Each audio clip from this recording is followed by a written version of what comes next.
मुलाकात की। ये पहला मौका था जब किसी भारतीय मूल की अमेरिकी उपराष्ट्रपति ने भारतीय प्रधानमंत्री से मुलाकात की है। इस मीटिंग के दौरान कमला हैरिस ने आतंकवाद और इसमें पाकिस्तान की भूमिका का मुद्दा भी उठाया। प्रधानमंत्री नरेंद्र मोदी अमेरिका के दौरे पर हैं। उन्होंने बुधवार रात ग्लोबल कोविड समिट को संबोधित किया। उस दौरान उन्होंने कहा कि जब भारत कोरोना की दूसरी लहर में मुसीबत का सामना कर रहा था, उस समय दुनिया ने हमारी मदद की। उन्होंने कहा, कोरोना महामारी अचानक सामने आई हुई विपदा है और अब तक खत्म नहीं।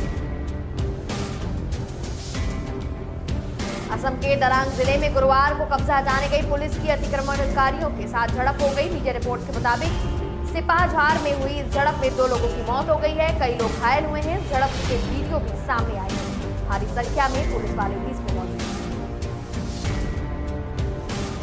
पंजाब के नए मुख्यमंत्री चरणजीत सिंह चन्नी ने अपनी सुरक्षा में कटौती का ऐलान किया है। गुरुवार को एक कार्यक्रम के दौरान उन्होंने कहा कि मुझे सुरक्षा देने के लिए 1000 सुरक्षा कर्मियों की जरूरत नहीं है। और छत्तीसगढ़ कांग्रेस के सचिव पंकज सिंह के खिलाफ दर्ज एफआईआर पर मचे बवाल के बीच कृषि मंत्री रविंद्र चौबे ने सफाई दी है। उन्होंने कहा कि मामला स्थानीय राजनीति में आपसी प्रतिद्वंदिता का मामला है, इसका राज्य सरकार से कोई भी लेना देना ही नहीं। तो अब बुलेटिन की शुरुआत करेंगे। बता दें कि अमेरिका दौरे पर गए प्रधानमंत्री नरेंद्र मोदी ने गुरुवार रात अमेरिकी उपराष्ट्रपति कमला हैरिस से मुलाकात की है और ये पहला मौका था जब किसी भारतीय मूल के अमेरिकी उपराष्ट्रपति ने भारतीय प्रधानमंत्री से मुलाकात की है। मुलाकात काफी ही इंटरेस्टिंग थी। इस मीटिंग के दौरान कमला हैरिस ने आतंकवाद और इसमें पाकिस्तान की भूमिका का मुद्दा भी उठाया। उन्होंने कहा कि पाकिस्तान में कई आतंकी संगठन मौजूद हैं। हैरिस ने पाकिस्तान को नसीहत दी है कि वह आतंकी संगठनों पर कार्रवाई करे ताकि अमेरिका और भारत की सुरक्षा के लिए खतरा ना बन सके।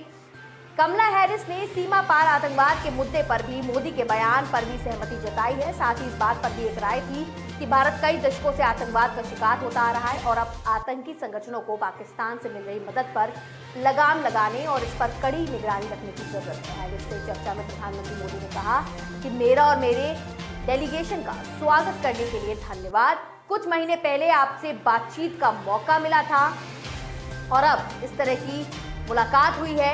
ये वो समय था जब भारत कोरोना की दूसरी लहर का सामना कर रहा था। आपने सहायता के लिए जो हाथ बढ़ाया है उसके लिए आपका शुक्रगुजार हूं।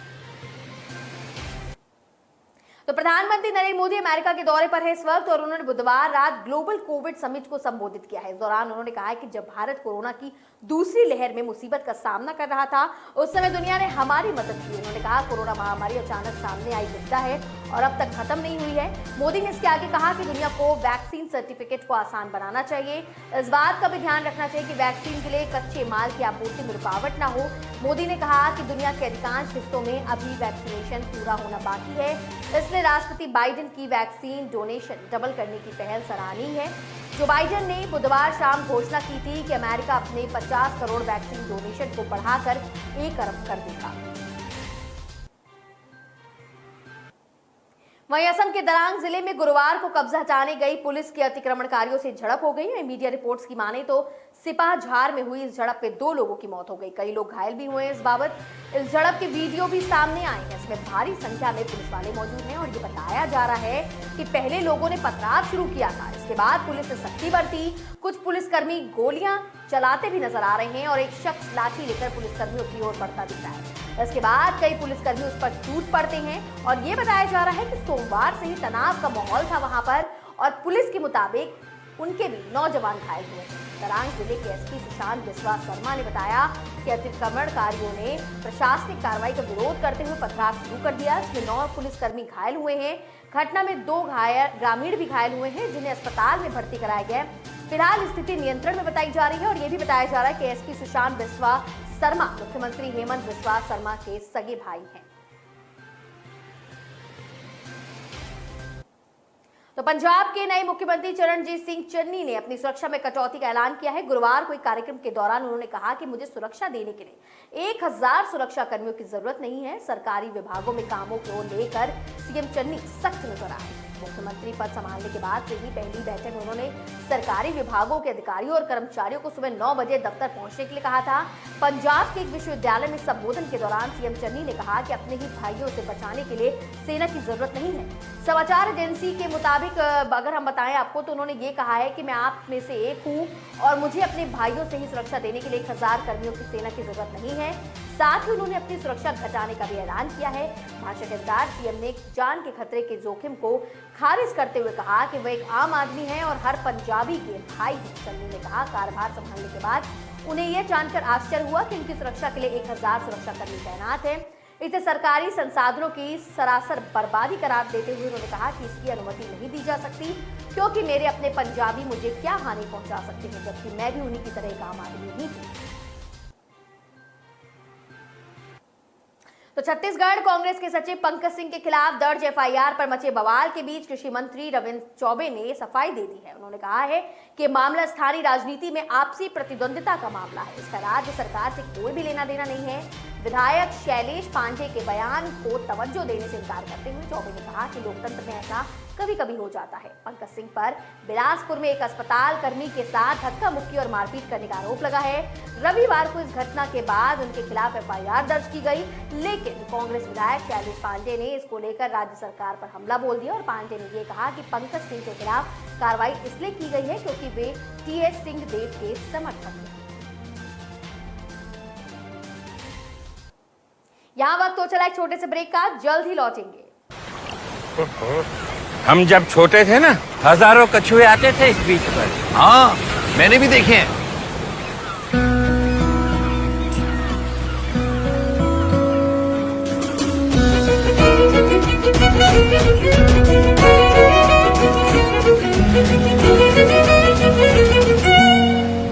क्या कर रही हो बेटा? कछुओं के लिए जगह बना रही हूँ ताकि वो दोबारा वापस आ सके। मुझे भी तो देखने हैं कछुए।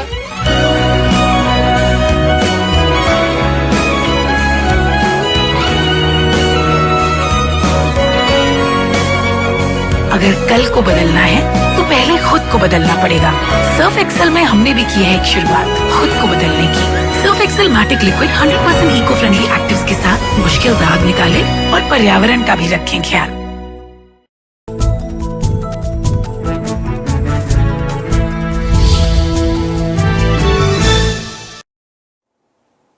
ब्रेक के बाद आपका एक बार फिर से स्वागत है। खबरों को एक बार फिर से जारी रखते हुए बताते हैं कि 3 कृषि कानून के खिलाफ दिल्ली के गाजीपुर, सिंधु और टिकरी बॉर्डर पर चल रहे किसान आंदोलन को 22 सितंबर 2021 को अब 300 दिन पूरे हो चुके हैं। आंदोलन का नेतृत्व कर रहे संयुक्त किसान मोर्चा ने इस मौके पर एक लिस्ट जारी की। लिस्ट में दावा किया गया है कि इन 300 दिनों में 605 किसानों की मौत हो गई जो अपने हक के लिए इस आंदोलन में आवाज बुलंद कर रहे थे। इसमें 33 किसानों की खुदकुशी करने का दावा किया गया है। संयुक्त किसान मोर्चा ने किसान आंदोलन में 24 नवंबर 2020 से 21 सितंबर 2021 तक मृत हुए सभी किसानों का डेटाबेस तैयार करके एक ब्लॉग तैयार किया।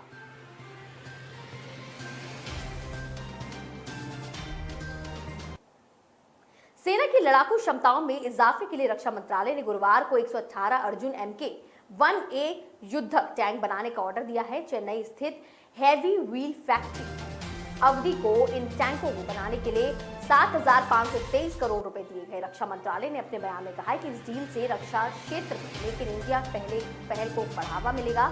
यह आत्मनिर्भर भारत की दिशा में एक बड़ा कदम है। MK-1A अर्जुन टैंक का नया संस्करण हुआ है। इसे 72 नई सुविधाओं और अधिक स्वदेशी उपकरणों के साथ बनाया गया है। इसमें फायर पावर, गतिशीलता समेत कई अतिरिक्त फीचर्स दिए गए हैं।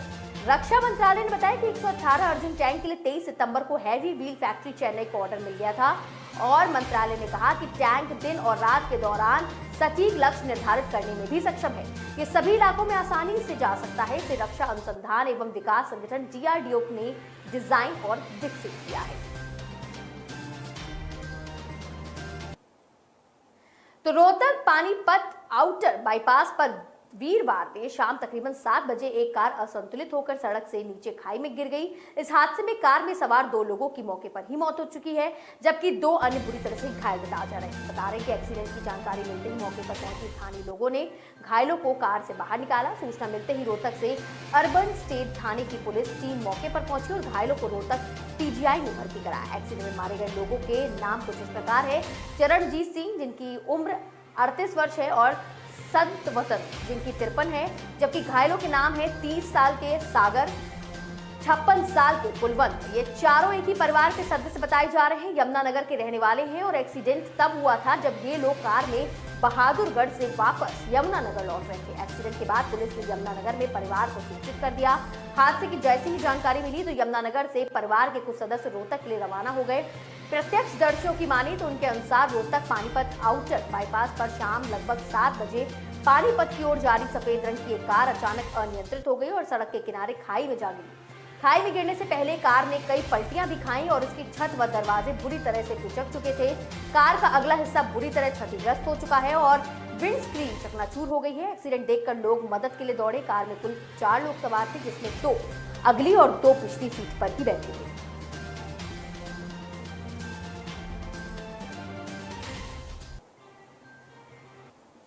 वहीं पानीपत समेत पूरे हरियाणा प्रदेश में लगातार हो रही बारिश धान के कटोरे के लिए नुकसानदायक साबित हो रही। कृषि वैज्ञानिकों के अनुसार यदि अधिक बारिश हुई तो धान की अगेती फसल यानी PV 1509 और PR 126 के साथ धान की हाइब्रिड किस्म को नुकसान होगा।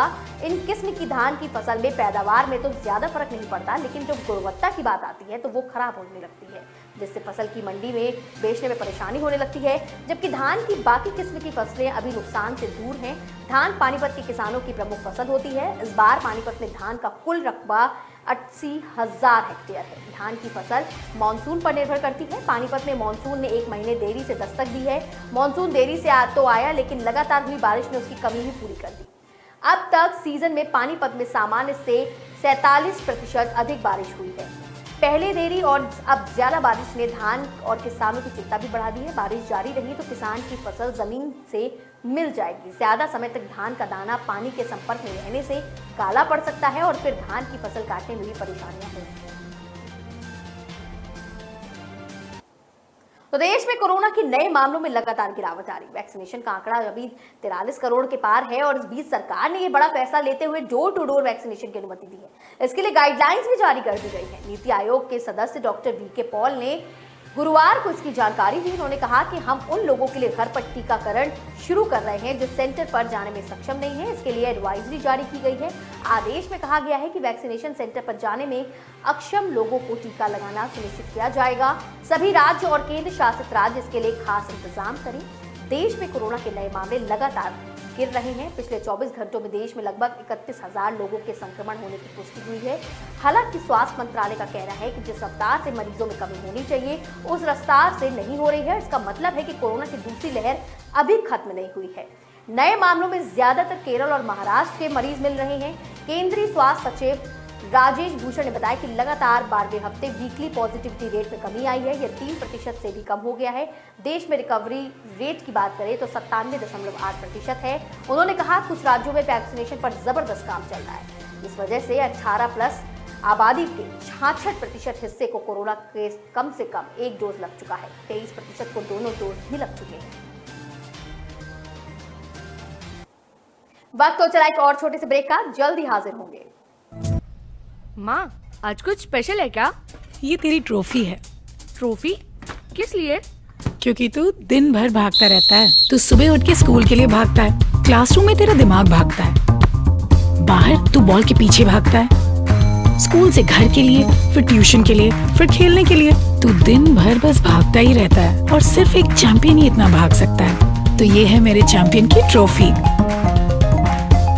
नया yippee पावर अप आटा नूडल्स में है व्हीट की एनर्जी में लिपटी वेजिटेबल्स की गुडनेस, जो आपके चैंपियन बच्चे को करे पावर अप दिन भर भागने के लिए।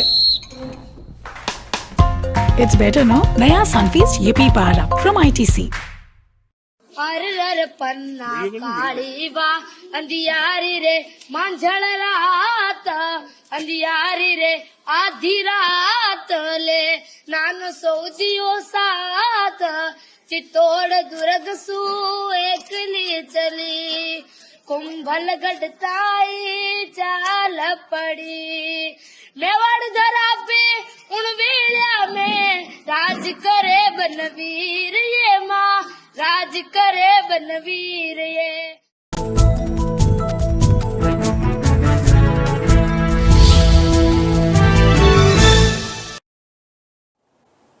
ब्रेक ब्रेक के बाद आपका एक बार फिर से स्वागत है। यूपी एटीएस द्वारा गिरफ्तार मौलाना कलीमी सिद्दीकी को तार फरीदाबाद से भी जोड़े जा रहे हैं। बता दें कि सेक्टर 17 के पास रहने वाले एक हिंदू युवक का धर्मांतरण करवाने का इन पर आरोप लगा है। पीड़ित की शिकायत पर सेक्टर 17 थाना पुलिस ने कलीम सिद्दीकी समेत 6 के खिलाफ केस दर्ज कर लिया। आरोप है कि जब वह वापस हिंदू धर्म में आना चाहता है तो आरोपियों ने गोली मारने की धमकी दे देते हैं। शिकायतकर्ता के मुताबिक उसका धर्मांतरण साल 2014 से 15 के बीच में करवाया गया था। उस समय वह 9वीं कक्षा का छात्र था। शिकायतकर्ता का धर्मांतरण कराने में बिचौलिए की भूमिका निभाने वालों से उसे दिल्ली के शाहीन बाग स्थित ग्लोबल पीस सेंटर पर ले जाकर मौलाना कलीम सिद्दीकी से मिलवाया गया था। और ये बताया जा रहा है कि पीड़ित को गुजरात और यूपी के रामपुर भेजकर इस्लामिक तालीम दिलवाई गई। पीड़ित की शिकायत पर सेक्टर 17 थाना पुलिस ने मौलाना कलाम सिद्दीकी समेत नू निवासी मौलाना दिलशाद, यूपी के बागपत निवासी शहजाद और सेक्टर 17 बाईपास निवासी अशफाक सिद्दीकी, अनीश खान, मोहम्मद अली व रईस खान के खिलाफ गंभीर आरोप के तहत केस दर्ज कर लिया है। पीड़ित विनोद कुमार उर्फ नूर मोहम्मद ने पुलिस को दी शिकायत में बताया कि 2011 में वह अपने परिवार के साथ सेक्टर 17 बाईपास रोड स्थित झुग्गियों में रहता था। उसी के पड़ोस में कुछ मुस्लिम युवक रहा करते थे। वह उसे अपने साथ बिठाकर मुस्लिम समाज की अच्छाइयों के बारे में बताया करते थे और हिंदू धर्म की बुराई किया करते थे। इतना ही नहीं, आरोपियों ने द्वारा विनोद को बीच बीच में कुछ पैसे और अन्य जरूरी सामान भी दिए जाते थे और इसी के चलते वह उनके चंगुल में बुरी तरह फंस चुका था।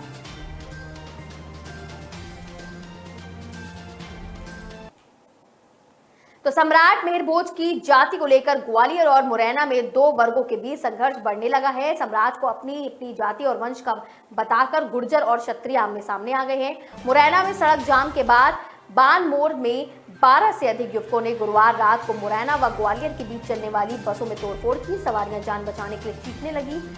वर्ग संघर्ष की आशंका को देखते हुए जिला प्रशासन ने आगामी 3 दिनों तक मुरैना में स्कूल व कोचिंग संस्थान बंद करने के आदेश देर रात जारी कर दिए हैं। कुछ दिन पहले ग्वालियर में सम्राट मेहरभोज की मूर्ति लगाई गई, इसके बाद मुरैना में भी लगाई गई। इस मूर्ति के नीचे शिलालेख में उन्हें गुर्जर बताया गया। इस बात को लेकर दोनों वर्गों के बीच विवाद उत्पन्न हुआ और ये विवाद अब धीरे धीरे वर्ग संघर्ष का रूप लेता नजर आने लगा।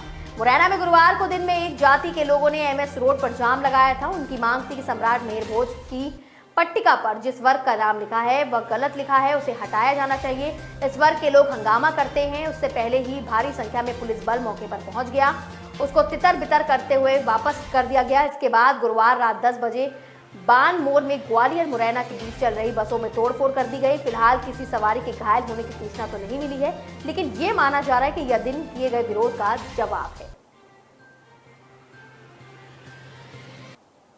दिल्ली के अंसल प्लाजा स्थित एक्विला रेस्टोरेंट पर आरोप है कि उसने एक महिला को सिर्फ इस बात पर रोक दिया कि वह साड़ी पहनकर पहुंची थी। पीड़ित अनीता चौधरी ने जब स्टाफ से पूछा कि क्या साड़ी पहनकर आने पर परमिशन नहीं है, इस पर कर्मचारी ने जवाब देते हुए कहा कि साड़ी की स्मार्ट कैजुअल्स में नहीं आता है और यहां सिर्फ स्मार्ट कैजुअल्स को ही इजाजत मिलती है। तो महिला अनीता ने होटल की कर्मचारी से बहस की है और इसका वीडियो भी शेयर किया है, जिसके बाद इस मुद्दे ने तूल पकड़ लिया है। राष्ट्रीय महिला आयोग ने इस पर खुद ही नोटिस लिखकर दिल्ली पुलिस को चिट्ठी लिखी है। आयोग की अध्यक्ष रेखा शर्मा ने कहा कि अगर महिला के आरोप सही हैं तो रेस्टोरेंट के खिलाफ कार्रवाई की जानी चाहिए। साथ ही रेस्टोरेंट के मार्केटिंग एंड पीआर डायरेक्टर को 28 सितंबर को आयोग के सामने पेश होने के लिए भी कहा गया है। रेस्टोरेंट में महिला से हुए भेदभाव का वीडियो सोशल मीडिया पर जमकर वायरल हो रहा है। इस पर लोगों की प्रतिक्रियाएं आ रही हैं, लोगों का गुस्सा आ रहा है। घटना का वीडियो शेयर करते हुए लेखिका शेफाली वैद्य ने कहा है कि इस महिला को साड़ी पहनने की वजह से रेस्टोरेंट में घुसने नहीं दिया गया, क्योंकि गुलाम परिचारिक यानी हॉस्टेस के मुताबिक साड़ी स्मार्ट कैजुअल नहीं है। यह सबसे विचित्र बात मैंने अभी तक सुनी है। एक सोशल मीडिया यूजर ने यह तक लिखा है कि स्मार्ट परिधान क्या है, ईसाई मुस्लिम देशों में भी साड़ी पर ऐसा बैन नहीं है, फिर भारत में ऐसी मानसिकता क्यों है। रेस्टोरेंट की रेटिंग को लेकर भी लोग सवाल उठा रहे हैं। तो मध्य प्रदेश की एक 90 वर्षीय महिला ने अपनी ड्राइविंग कौशल से सोशल मीडिया पर तहलका मचा रखा है। एक पुरानी मारुति 800 हैचबैक कार चला रही साड़ी पहली ये महिला वीडियो उसका वायरल हो रहा है। ये वीडियो इतना लोकप्रिय हो गया है कि राज्य के मुख्यमंत्री ने इसे देखा ही नहीं, सराहा भी है। बता रहे कि मध्य प्रदेश के मुख्यमंत्री शिवराज सिंह चौहान ने सोशल मीडिया ट्वीट पर वीडियो साझा करते हुए कहा कि दादी माँ ने हम सभी को प्रेरणा दी है कि अपनी अभिरुचि पूरी करने में उम्र का कोई भी बंधन नहीं होता। उम्र चाहे कितनी भी हो, जीवन जीने का जज्बा होना चाहिए। दादी माँ ने हम सभी को ये प्रेरणा दी है कि अपनी अभिरुचि पूरी करने में उम्र का कोई भी बंधन नहीं होता। उम्र चाहे जैसी भी हो, बस जीने का जज्बा होना चाहिए। तो ऐसा कुछ मुख्यमंत्री ने अपने ट्विटर पर ये बात शेयर करी है और आप वीडियो में भी साफ देख सकते हैं कि किस तरीके से हौसला अफजाई के साथ ये जाबाज महिला, जो कि बुजुर्ग है, काफी बुजुर्ग है, और इनकी रफ्तार आप देख सकते हैं, गाड़ी की रफ्तार, कितनी तेज रफ्तार में ये गाड़ी चलाती हुई नजर आ रही है। घरेलू शेयर बाजार में शानदार तेजी का सिलसिला जारी है। आज सेंसेक्स ने नया इतिहास रच दिया है कि पहली बार 60,000 के पास पहुंचा है। बता दें कि इससे पहले गुरुवार को भी सेंसेक्स और निफ्टी रिकॉर्ड ऊंचाई पर बंद हुए थे। बाजार में अभी भी शानदार तेजी के साथ कारोबार कर रहा है। इससे निवेशकों को मोटा मुनाफा हो सकता है। तो आइए जानते हैं तेजी से इसके 10 कारण क्या है। अमेरिका के सेंट्रल बैंक फेडरल रिजर्व के फैसले आ गए हैं। फेडरल रिजर्व ने ब्याज दरों को स्थिर रखा है। इसमें कोई बदलाव नहीं किया गया है, लेकिन साथ ही आने वाले दिनों में कटौती के भी संकेत दे दिए हैं। इसकी वजह से विदेश निवेशकों के बीच उत्साह का माहौल देखने को मिल रहा है। इससे पहले अमेरिका के शेयर बाजार में तेजी देखने को मिली थी। डाउ जोन्स 1.38% चढ़कर 34,764 पर बंद हुआ। नेस्डैक 1.4% की बढ़त के साथ 15,052 और S&P 500 1.21% चढ़कर 4,438 पर बंद हुआ। तो इस तरीके से निवेशकों को मोटा मुनाफा होने वाला है और गुरुवार को भी सेंसेक्स और निफ्टी अपनी रिकॉर्ड तोड़ ऊंचाई पर बंद होने की संभावनाएं इसी जताई जा रही है। तो फिलहाल इस बुलेटिन में मेरे साथ सिर्फ इतना ही, लेकिन आगे की तमाम खबरों के लिए आप बने रहे के न्यूज नेशनल के साथ। नमस्कार।